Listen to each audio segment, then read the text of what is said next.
सभी साथियों को नमस्कार। देखिए, हिंदी साहित्य का इतिहास है डॉक्टर नगेंद्र द्वारा संपादित जो इतिहास है उसका हम अवलोकन कर रहे थे। पिछले वीडियो में हमने प्रथम खंड पूर्व पीठिका तथा आदिकाल इसका अध्याय 1 हमने देख लिया था।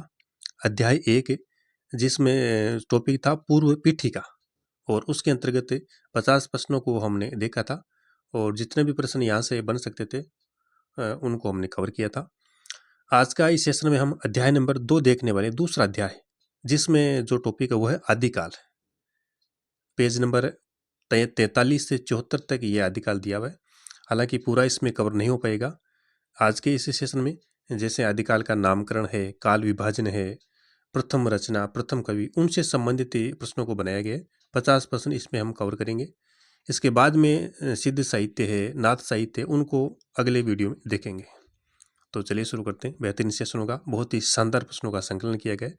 आगामी एग्जाम्स के लिए अच्छे महत्वपूर्ण प्रश्न इसमें शामिल किए गए। शुरुआत करते हैं। पहला प्रश्न आपके सामने। पहले विद्वान जिन्होंने स्पष्ट शब्दों में यह घोषणा की थी कि उत्तर अपभ्रंश ही पुरानी हिंदी है, बताइए।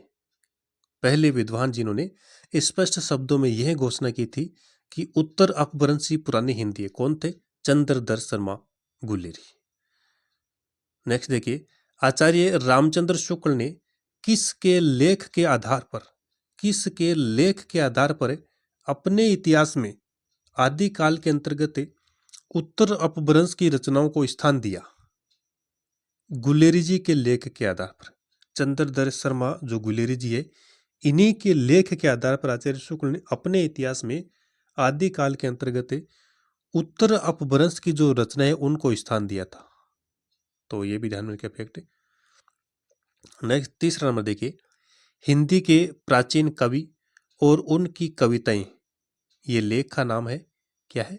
हिंदी के प्राचीन कवि और उनकी कविताएं लेख में किसने हिंदी कविता का आदि रूप नालंदा और विक्रमशिला के सिद्धों द्वारा बौद्ध धर्म के वज्रयान तत्व के प्रचार की भाषा में सिद्ध किया है?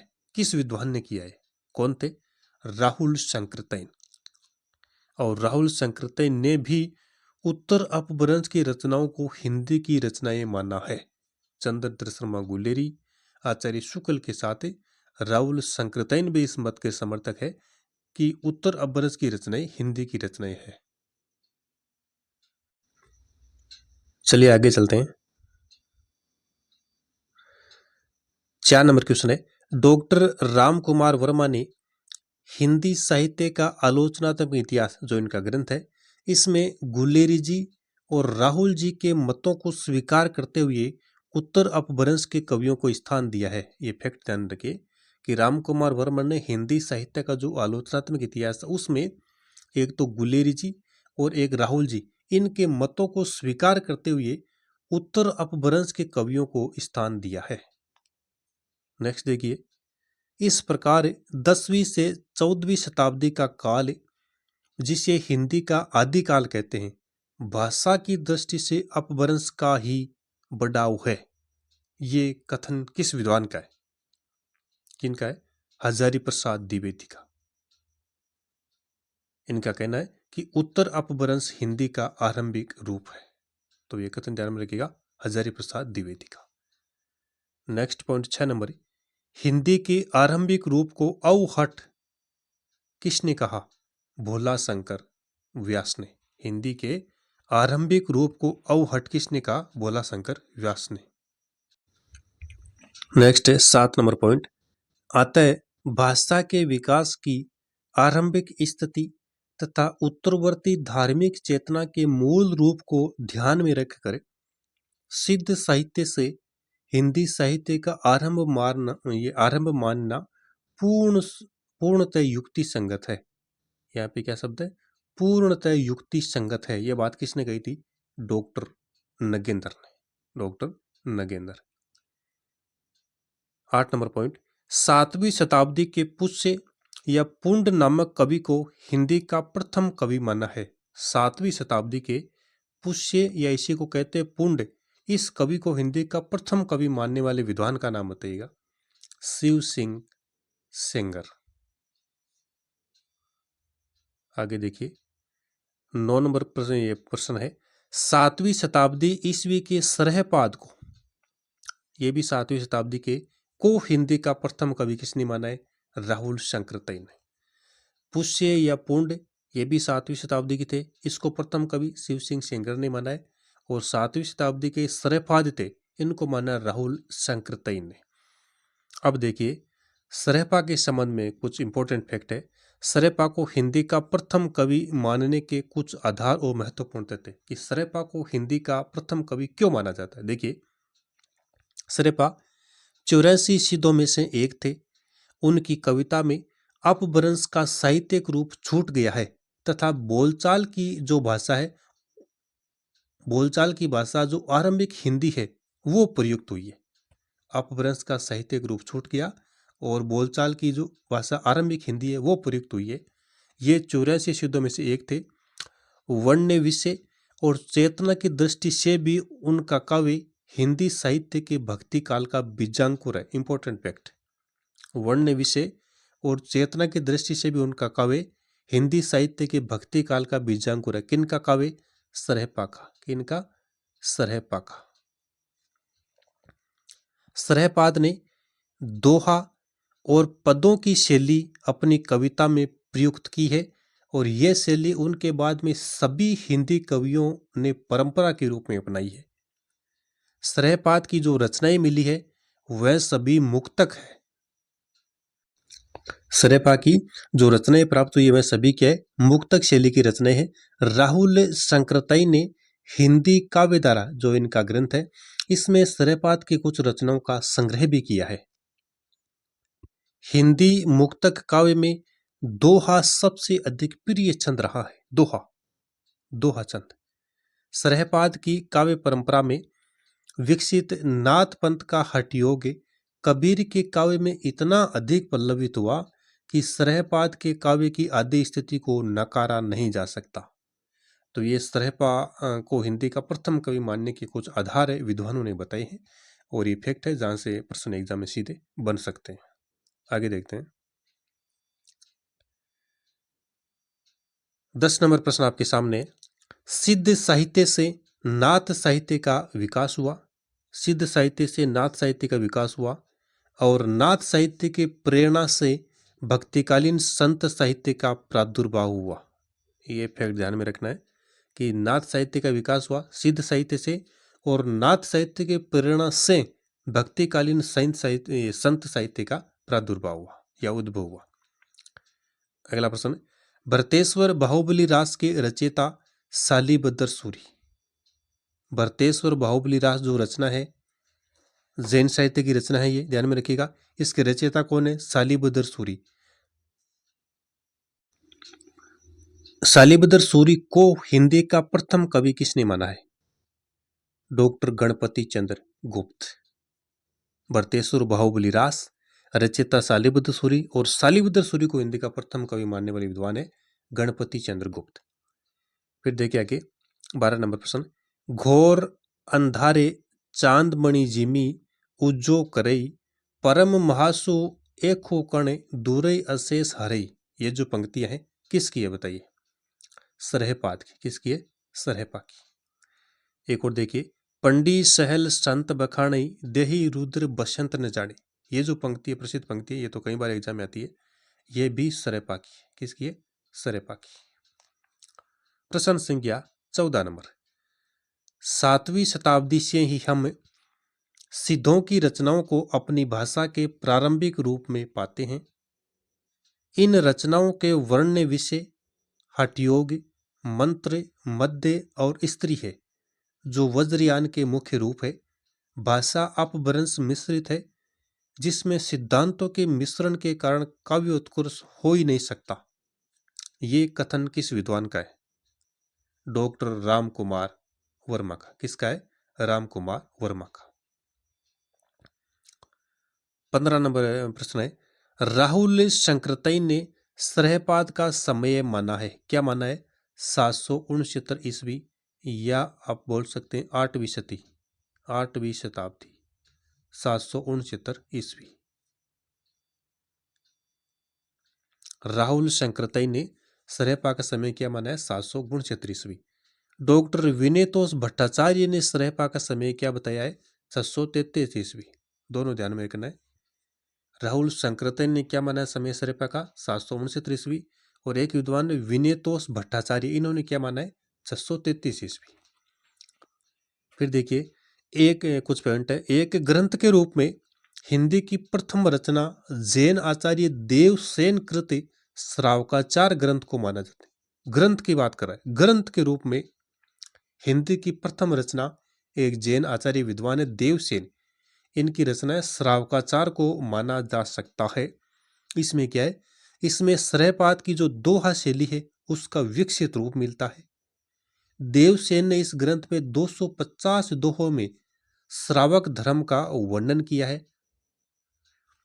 गृहस्थ धर्म उस वर्णन का केंद्र है और इसमें साहित्यिक तत्वों का अभाव नहीं है। इस दृष्टि से ग्रंथ रूप में यह हिंदी की प्रथम साहित्य रचना है। तो ये श्रावकाचार के बारे में कुछ जानकारी थी। आगे चलिएगा। प्रश्न संख्या 17 नंबर आपके सामने। राहुल शंकरतैन के मत के आधार पर हिंदी साहित्य के आरंभ की सीमा निश्चित होती है। बताइए, राहुल शंकरतैन के मतानुसार हिंदी साहित्य की जो आरंभिक सीमा है वो क्या है? बताइएगा। 8वीं शताब्दी। कैसे? क्योंकि इन्होंने 769 ईस्वी सरहपाद का समय माना है, जिसे हिंदी का प्रथम कवि भी इन्होंने माना है। तो हिंदी साहित्य की आरंभिक सीमा इन्होंने क्या निश्चित की है? 8वीं शताब्दी। 18 नंबर पॉइंट है। किसके मतानुसार मुंज और भोज के समय 933 ईस्वी से पुरानी हिंदी का प्रयोग शुद्ध साहित्य में हुआ है? आचार्य रामचंद्र शुक्ल साहब। नेक्स्ट देखिए 19 नंबर पॉइंट। शुक्ल जी ने पुरानी हिंदी को ही प्राकृत भाष हिंदी या अपभ्रंश भी कहा है तथा जिन 12 कृतियों के आधार पर वीरगाथा काल नामकरण किया उनमें भी वे अपभ्रंश की 4 कृतियां बतलाते हैं। यह एक फैक्ट ध्यान में रखना है। 20 नंबर पॉइंट। हिंदी साहित्य के इतिहास का काल विभाजन करने वाले प्रथम इतिहासकार बताइए। इंपॉर्टेंट फैक्ट है। हिंदी साहित्य का जो इतिहास है उसका काल विभाजन करने वाले पहले इतिहासकार का नाम बताना है। कौन थे? Doctor George Grierson. George Grierson. फिर देखिए, डॉक्टर ग्रियर्सन ने आदिकाल की अंतिम जो सीमा है वो 1400 ईस्वी मानी है। डॉक्टर ग्रियर्सन ने आदिकाल की अंतिम सीमा क्या मानी है? 1400 ईस्वी। मिस्र बंधुओं ने क्या मानी है? 1389 ईस्वी। मिस्र बंधुओं ने। रामचंद्र शुक्ल ने आदिकाल की अंतिम सीमा क्या मानी है? 1318 ईस्वी। और डॉक्टर रमाशंकर शुक्ल रसाल ने क्या मानी है? 1343 ईस्वी। देखिए इंपॉर्टेंट फैक्ट है। आदिकाल की अंतिम सीमा की बात हो रही है। ग्रियर्सन के अनुसार 1400 ईस्वी, मिस्र बंधुओं के अनुसार 1389 ईस्वी, आचार्य शुक्ल के अनुसार 1318 ईस्वी, डॉक्टर रमाशंकर शुक्ल रसाल के अनुसार 1343 ईस्वी। शुक्ल जी ने विद्यापति को आदिकाल के अंतर्गत रखा है, ये आप जानते ही हैं। और विद्यापति का रचना काल माना जाता है 1375 से 1418 ईस्वी। 21 नंबर सवाल है।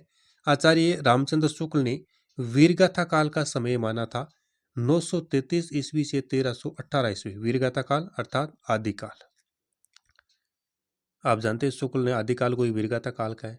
तो अंतिम अंतिम सीमा क्या है? 1318। देखिए यहाँ पे 1318। शुरुआत 993 ईस्वी से।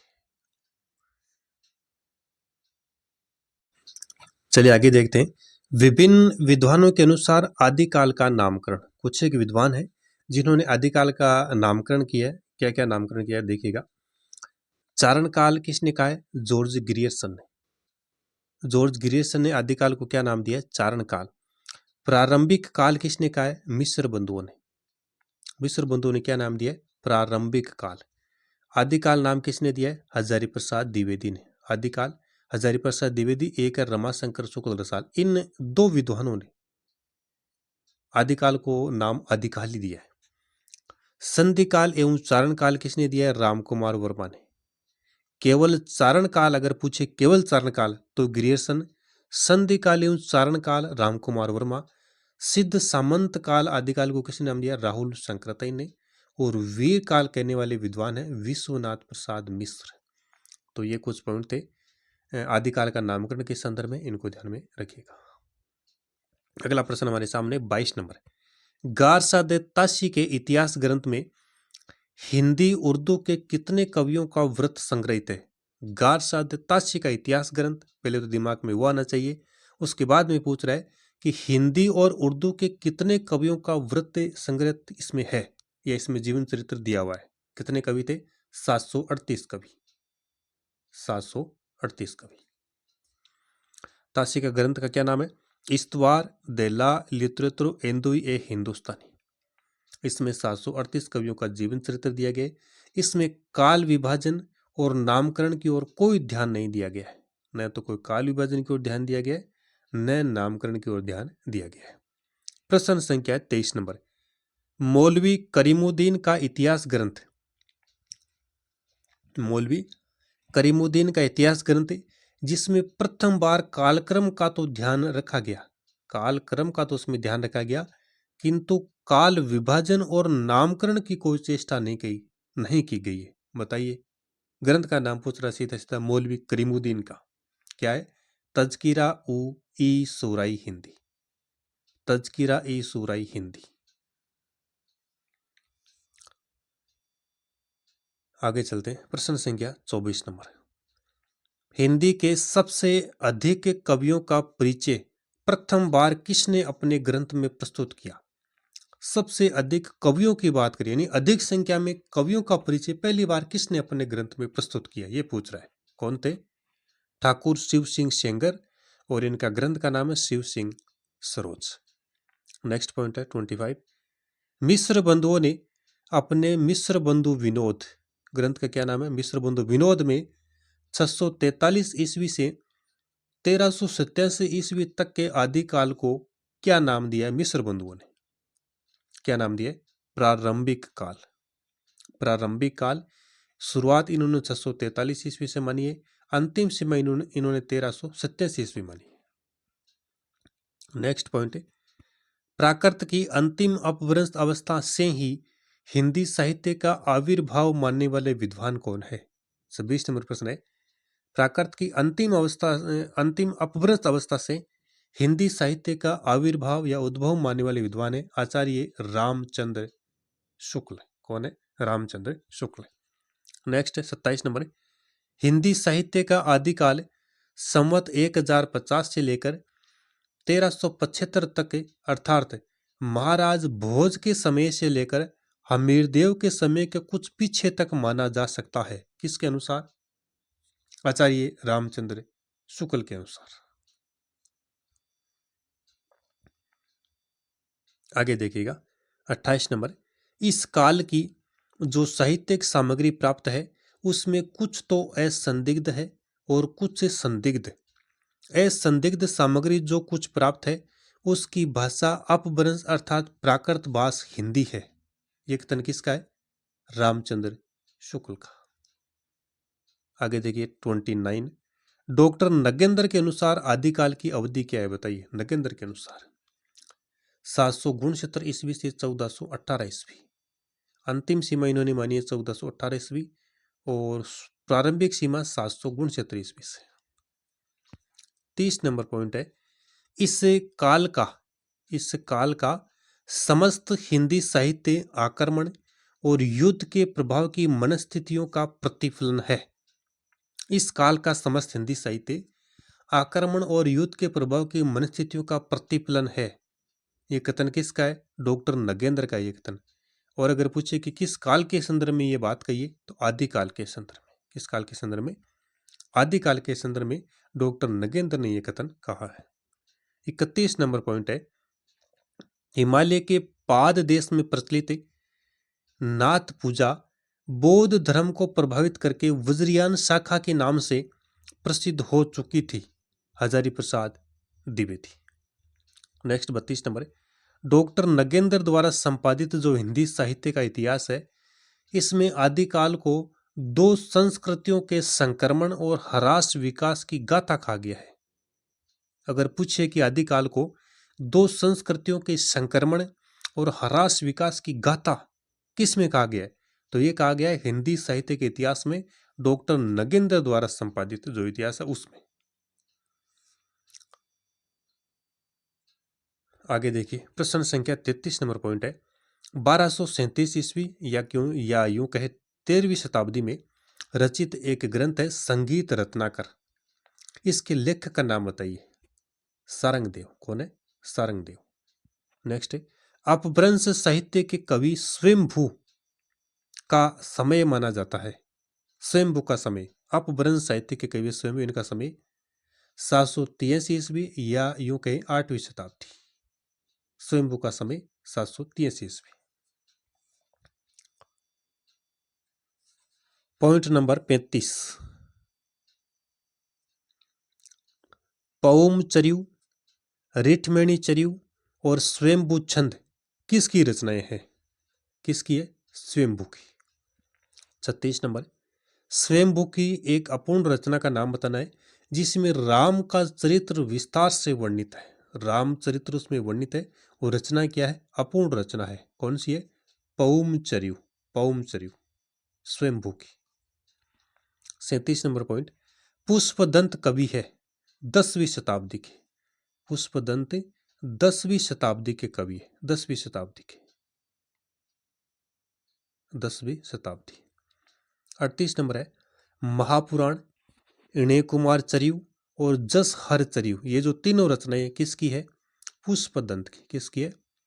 पुष्पदंत की। महापुराण, इणय कुमार चरियु, जस हर चरियु। महापुराण प्रसिद्ध रचना है।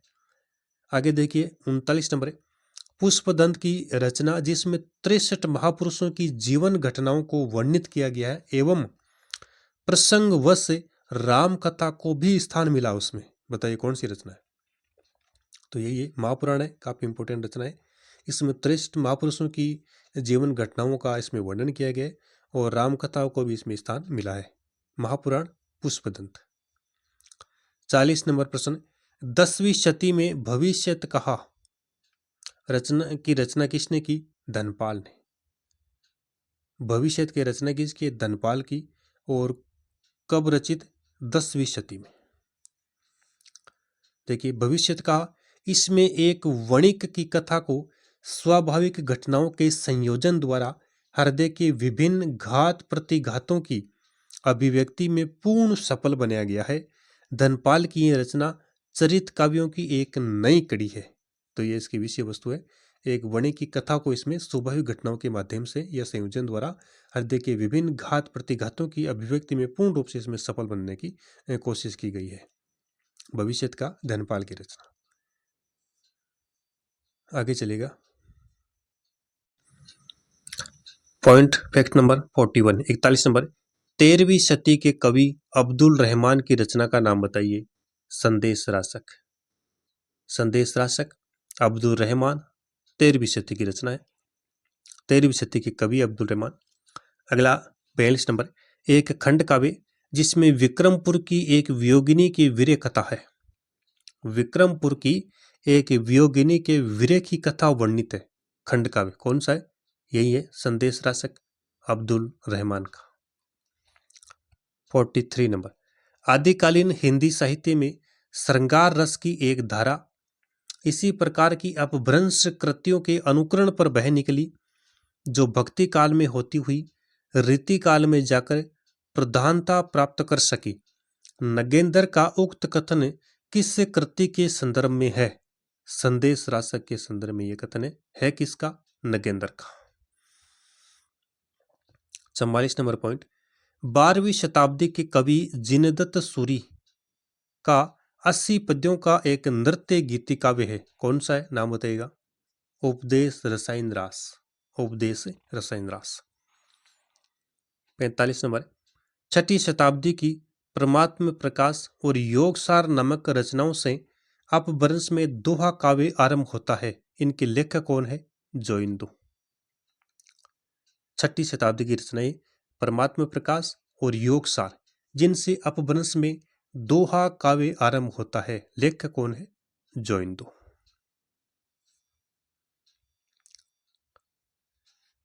46 नंबर ये प्रश्न है। 11वीं सदी में पाहुड़ दोहा नामक ग्रंथ किसने लिखा? 11वीं सदी में, 11वीं सदी में कौन थे? राम सिंह। पाहुड़ दोहा में इंद्रिय सुख और अन्य सांसारिक सुखों की निंदा की गई है। पाहुड़ दोहा जो राम सिंह की रचना है 11वीं सदी में, इंद्रिय सुख और अन्य सांसारिक सुखों की इसमें निंदा की गई है। त्याग और आत्मज्ञान और आत्मानुभूति को इसमें महत्व दिया गया है। तो ये इसकी विषय वस्तु है, इंपॉर्टेंट फैक्ट है। फिर देखिए एक इसमें फैक्ट दिया हुआ बुक में, अपभ्रंश से प्रभावित हिंदी रचनाएं और एक है अपभ्रंश के प्रभाव से मुक्त हिंदी रचनाएं। यहाँ से अगर कोई प्रश्न बने तो इनको ध्यान में रख लेना है। एक तो अपभ्रंश से प्रभावित हिंदी रचनाएं कौन कौन सी है, और एक अपभ्रंश के प्रभाव से मुक्त हिंदी रचनाएं। एक नंबर पर है अपभ्रंश प्रभावित हिंदी रचनाओं में सिद्ध साहित्य, ये श्रावकाचार, नाथ साहित्य इसमें आता है, राहुल वेल, उक्ति व्यक्ति प्रकरण, भरतेश्वर बाहुबली रास, हमीर रासो और वर्ण रत्नाकर, ये 8 जो रचना है इनको नगेंद्र ने अपने संपादित इतिहास ग्रंथ में अपभ्रंश प्रभावित हिंदी रचनाओं के अंतर्गत शामिल किया। अपभ्रंश के प्रभाव से मुक्त हिंदी रचनाओं में इन्होंने 13 को शामिल किया है। कौन कौन सी देखिए, खुमार रासो, ढोला मारूरा दूहा, बीसल देव रासो, पृथ्वीराज रासो, परमाल रासो, जयचंद प्रकाश, जयमयंग जस चंद्रिका, चंदनबाला रास, स्थूली भद्र रास, रेवंत गिरी रास, नेमिनाथ रास, वसंत विलास और खुसरो की पहेलियां, ये 13 जो रचनाएं हैं इनको अपभ्रंश के प्रभाव से मुक्त माना है। तो ये ध्यान में रख लीजिए। आगे देखिए प्रश्न संख्या पॉइंट नंबर 47। ग्रंथ जिसकी केवल प्राकृत पेंगलम में प्राप्त 8 छंदों के आधार पर ही उसकी कल्पना चली आ रही है, अभी तक उपलब्ध नहीं हो सका है। नाम बताइए कौन सा ग्रंथ है जिसकी कल्पना केवल प्राकृत पेंगलम में प्राप्त 8 छंदों के आधार पर की जाती है, उपलब्ध नहीं हुआ है, वो कौन सा है? हमीर रासो, हमीर रासो। 48 नंबर, बीसल देव रासो तथा परमाल रासो है। बीसल देव रासो और परमाल रासो क्या है? गेय काव्य, गेय काव्य। 49 नंबर, श्रावकाचार किस साहित्य की रचना है? श्रावकाचार जैन साहित्य, जैन साहित्य। और आज के सेशन का, शानदार सेशन का अंतिम 50 नंबर क्वेश्चन है, आदिकालीन साहित्य को डॉक्टर नगेंद्र ने किस क्रम में रखा है? आदिकाल का जो साहित्य है उसको किस क्रम में नगेंद्र ने रखा है? तो देखिए इन्होंने सबसे पहले रखा है सिद्ध साहित्य को 1 नंबर पर, सिद्ध साहित्य। उसके बाद में इन्होंने रखा है जैन साहित्य को। फिर इसके बाद में 3 नंबर पर इन्होंने रखा है नाथ साहित्य और 4 नंबर पर रासो साहित्य। सिद्ध, जैन, नाथ, रासो, इस क्रम में इन्होंने आदिकाल को रखा है। और आगे जो हम अगले वीडियो में इसी क्रम में इसको देखेंगे। सबसे पहले सिद्ध साहित्य, उसके बाद में जैन, नाथ और रासो। आज के सेशन में ये कुल 50 प्रश्न और इसके अलावा अन्य जो भी इम्पोर्टेंट फैक्ट यहाँ से बन सकते थे उनको कवर करने का प्रयास किया गया। आगे का जो वीडियो होगा उसमें हम सिद्ध साहित्य से शुरू करेंगे, जहाँ से जितने प्रश्न बनते हैं उनको लेंगे। तो आज के सेशन को यहीं समाप्त करते हैं। धन्यवाद।